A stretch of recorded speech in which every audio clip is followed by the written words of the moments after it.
I want to talk a little bit about your most recent research on children whose parents have provided them with some of the tools and the toys they need in the home.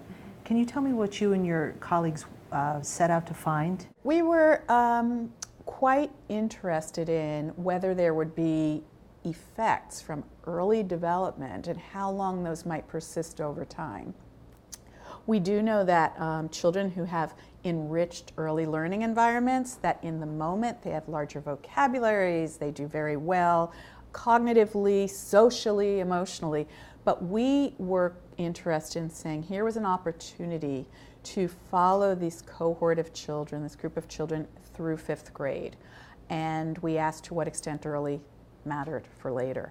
And we found, in fact, that those first years of life absolutely portend, they predict later outcome skills in areas of reading, math, vocabulary, all of the academic domains in 5th grade that we assessed.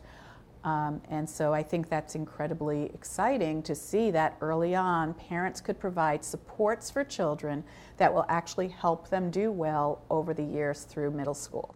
You talked about an enriched early learning environment. Can you explain what that is? Yes, enriched, the way we looked at the way we conceptualize early learning environments, enriched environments, they have 3 components, 3 key components.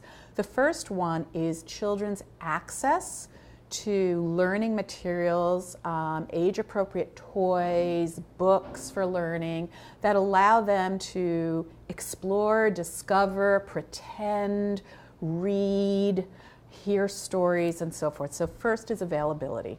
The second component has to do with parents actually structuring the day to engage children in routine activities around learning. So taking the time to read books, taking the time to tell stories, taking the time to play with your child when they're interested in playing with, pretending that they're the mommy and you're the baby or something.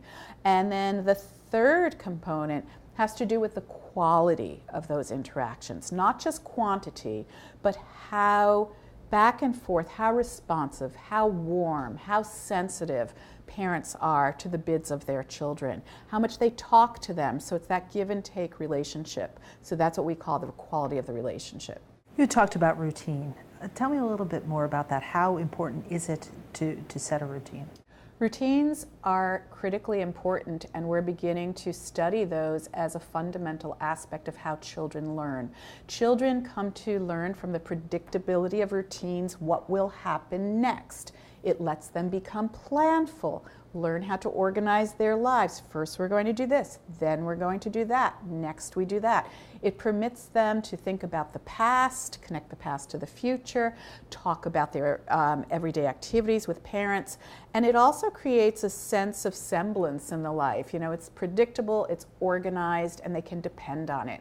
Many times children get very upset when their routines aren't followed. So if a parent, for example, wants to put a child to bed without reading the nighttime book, once a child has been established, these routines have been established, children will get so upset. No, I can't go to bed. I need to read my book. I need to read my book. And parents often think that might be a negative reaction by their children. They don't recognize how beautiful it is. It's showing, the child's showing the parent, I know what we do, and I love what we do, and I love that routine, and I want to abide by that routine. So children adore routines, and they like knowing what comes first and second and third. What are some routines that are helpful for parents to set up? Book reading is a critical routine. It's shown to grow vocabulary in toddlers. It teaches children about the world. So let's imagine, how would a child otherwise in their everyday life learn about space, or the zoo, or animals on a farm, or what it's like in the Midwest, if they did not have access to books. So books open up the world for children. And establishing routines where there's time for book reading is one of the best things parents can do. Time for oral storytelling, talking about what did we do earlier today, what are we going to do next. So those oral stories are also important. Finding time to play. Often parents say, well, I don't have any time to play, but what one can do is look at the routines that are already established and play within those. So for example, if the child takes a bath every evening before going to bed, fill the bath with toys, splash, play, pretend, explore. There's an opportunity for play. Children can play in virtually all of their contexts, and play is an important routine, and parents need to leave time for children to play. You had mentioned the quality of interaction.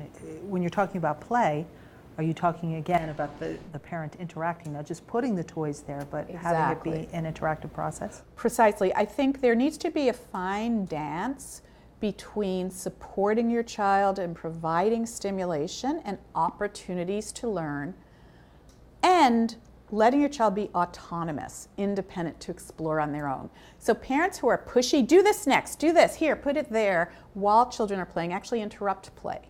Right? So what the best thing to do is to provide opportunities, have toys available, engage in guided play with the child, responsive play, but don't become too intrusive. Don't become controlling. Don't say you have to do this. Stand back and watch your child. And parents who watch children and let children take the lead, they are supporting development in the best of ways. You mentioned the cohort, the group of children you studied. Could you give me some particulars about, yes. about what you looked at? The study we engaged in, which I think is very fascinating, had a couple of thousand children in it. And what is fascinating about the sample, the population we studied, these were all children from low income, low SES backgrounds, socioeconomic status backgrounds. Many of their parents were not well educated.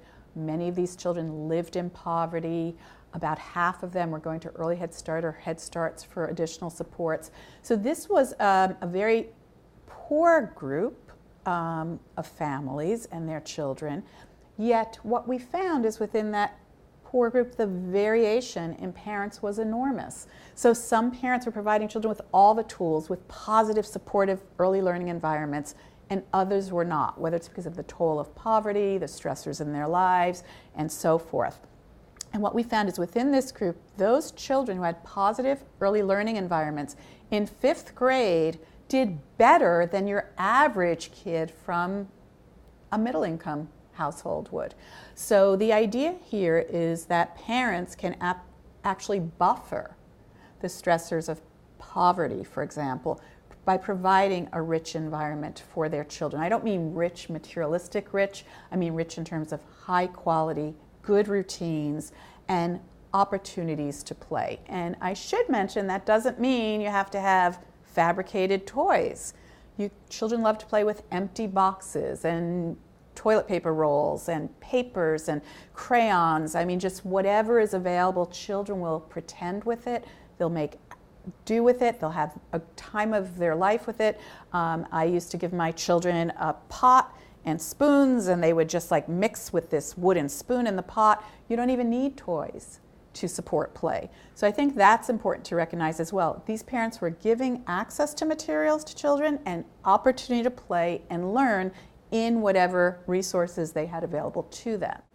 How did the researchers do the measurements, Kathy? How often did they measure? We went into the homes of these children when children were 1 year of age, 2 years of age, 3 years of age, and then the spring before pre-K. And at each of those, we were able to see the home environment. We were able to observe what parents were doing with children. We watched parents playing with children. We looked at the language and supports they had. We asked about routines in these children's lives. And then we created this composite score of these early environments from 1 year of age through 4 years of age. And then we took that experience and asked if it predicted these same kids' outcomes, seeing them 10 years later when they were in 5th grade. What did you find?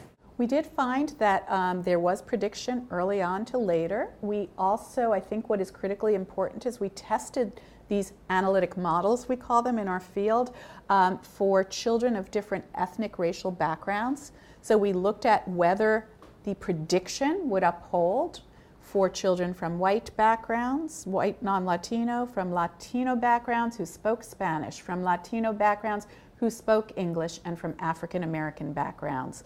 And what we found is identical patterns of prediction in all of those groups. So it didn't matter what racial background, or linguistic background these children were from, the same features of the early environment is predictive and promotes positive development in those kids. Did you follow through 5th grade? Yes, we did. So at 5th grade, another key question in this research was, well, if early environments matter, what are some of the ways and the reasons they do?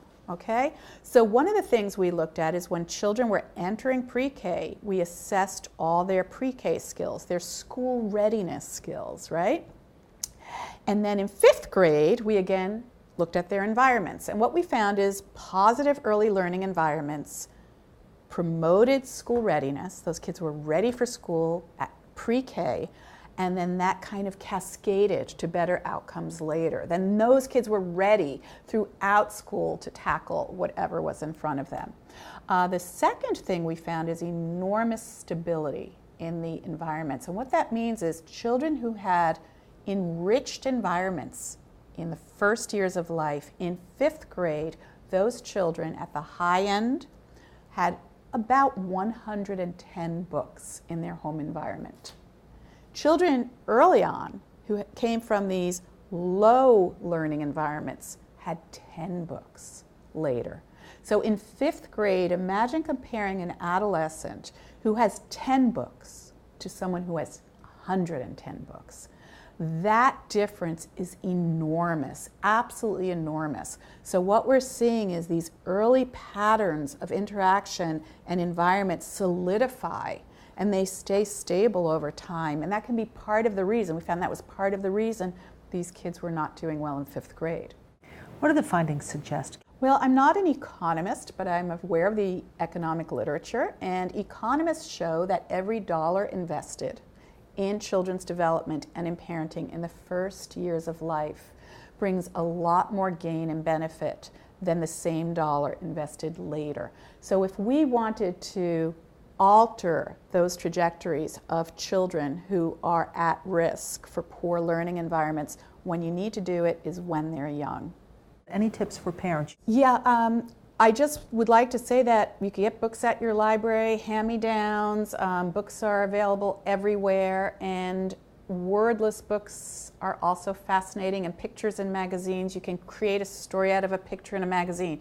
You can create a story out of pictures in books. It's the actual interaction that matters. It's not reading the words on the page. So parents who are illiterate, and many were in our sample, those parents who were able to take a wordless book and create stories around it, their kids were doing great. So books are important. But the other thing I'd like to emphasize to parents is not to make learning work. If you are engaging with your child saying, oh my God, I have to read a book now, oh my goodness, I have to play with my child now, that kind of stress can lead to an unnatural, insensitive way of interacting. So the minute having fun is work, it's not going to work for the child. And so one of the things I tell parents is watch what you do on an everyday basis and incorporate play and fun into that. So if that has to be while you're cooking or while you're having mealtime, I've seen parents whip out the book on a high chair while they're feeding their toddler. If that's where it's going to work, that's where it has to work. So I think parents need to work within their own daily lives, within their own routines to figure out what works best for them.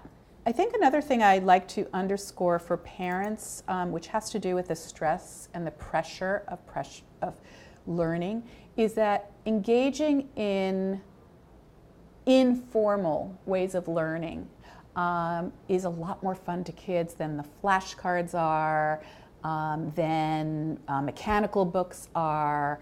And one of the warnings I would give, which is a critical warning to parents, is children are not learning from television. So a lot of parents think if I put my 1 or 2-year-old in front of a television, they'll learn language, they'll learn from TV, and there's lots of apps for learning and so forth, and these are not to be substituting for human interaction, parent-child, warm, loving interaction. So be very cautious about the television, be very cautious about the apps and the educational apps. Many of these are unfounded. They stamp it on to sell it, parents then buy it. You don't need an expensive app to have a good relationship with your child. You need the actual give and take of conversation. Is there anything else that you'd like people to know that I didn't ask you? Yes, one more thing is that children develop in many ways at their own rate. So parents often think it's a horse race. My child has 10 words, your child has 5 words. When did my child talk? When did your child talk? Those kind of comparisons can actually increase parental stress and actually make interactions less positive with children. So it's important to stop the horse race. It's important to enjoy your child. At the same, in the same degree though, you have to be sensitive to when your child is not talking in ways that might sense. Ask your pediatrician if you have any concerns. Go to resources, go to help, but don't start the horse race when children are developing typically.